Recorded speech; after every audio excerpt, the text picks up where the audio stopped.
Someone made a very, very good point in response to my last Substack about where can I watch a tutorial. Instagram is very, very difficult to search. Once you film something, it gets lost. So I'm refilming some of my most popular and most asked for tutorials.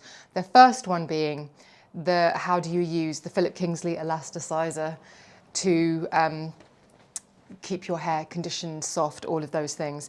Now, this technique isn't exclusive to the Philip Kingsley elasticizer, but this is a product that I use every single week. And this is essentially, sorry about that, this is essentially about how to maximize the conditioning benefits of this product. I use Philip Kingsley elasticizer to deep condition every week because my hair is fine and thinning and it's dyed, and so keeping it long requires a little bit of effort. This is something that's quite unusual. I've only been able to really grow my hair this long to this kind of condition, i.e. healthy, by using these sorts of products and by my other treatment from Philip Kingsley, which is to do with hair loss. But I use the pump action, the litre now. Normally I have it on the side of the bathroom, so on a bathroom shelf. So rather than show you, because I just can't easily, this is 5 pumps of the elasticizer. And I start at the bottom because that is the hair that needs most of my attention. I would not normally do this dressed. To be fair, normally do this in a dressing gown or an old t-shirt, but here we are. And then I just slowly work it up the hair. Bearing in mind, because my hair is long, it is also older. And at some point you sort of contort to start to pull it into a high pony.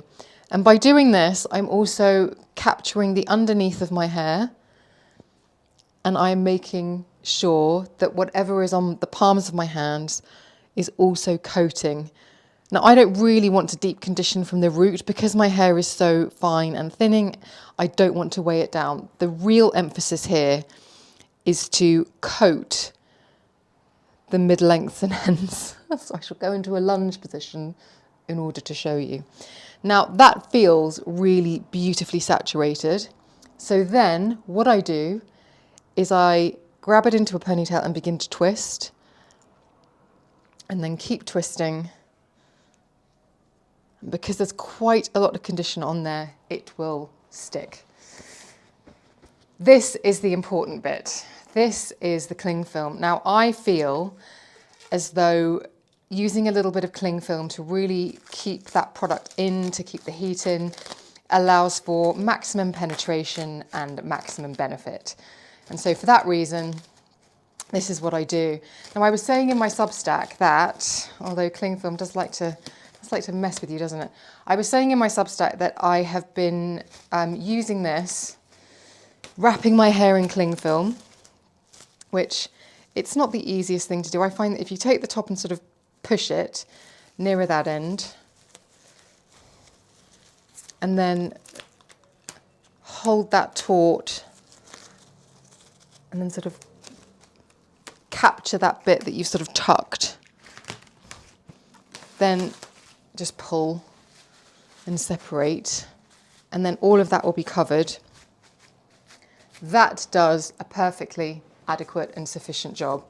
And then I use my Good Wash Day towel just to kind of really keep in that heat.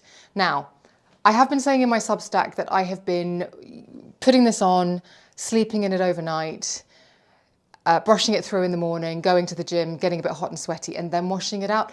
That's kind of excessive. It's not necessary, but I've just been doing it because it just so happens to be my schedule has allowed, and my hair was feeling particularly crispy recently, and I thought, well, I'm going to sleep in it a couple of times. And it just so happened that I thought, well, I want to go to the gym, I don't want to wash my hair, so I've just extended it. That's not necessary. I find that anything upwards of 20 minutes with this mask, you will see and feel a difference, especially if you are using this cling film and then this sort of towel turban technique. So that's how I do it. The other thing that I probably didn't show you is this brush. This is the wet brush. This I use in the shower every single time I wash my hair. I apply my conditioner and then from the bottom up, I gently detangle, and also it allows the hair to be smooth so that when I then get out of the shower, I don't have to pull and untangle it and do anything kind of complicated that might put it under stress. So this is my top recommendations. It's a wet brush that's actually, I think it just might be a detangler, but I just think it's absolutely fantastic. It doesn't pull the hair in any way. I use wide tooth combs, I've used others, but that really is the best. So that is the technique.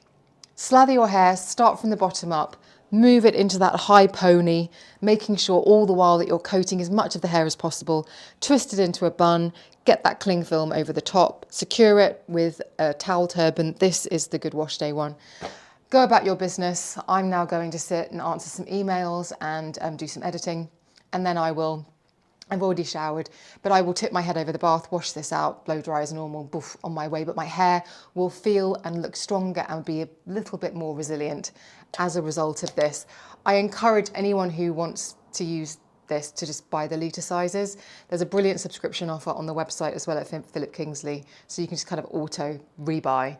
But even those 5 pumps, it's just, you will start to see and feel the little pots disappear. And this just feels like, I mean, I've had this well over a year, and I would say there's probably 2 or 3 more applications in here. So, and I like the seasonal scents. So that is the technique. And then when I take this out, I will probably, I won't comb it through. I'll just wash it, gently shampoo it, and then style it as normal. Simple as that. If that answers all the questions about how to use the Philip Kingsley Elasticizer, then please do let me know. Any other things that you would like me to mention, just comment underneath this, and hopefully this will be a much easier place to search and find these really frequently asked for videos. I hope that was helpful.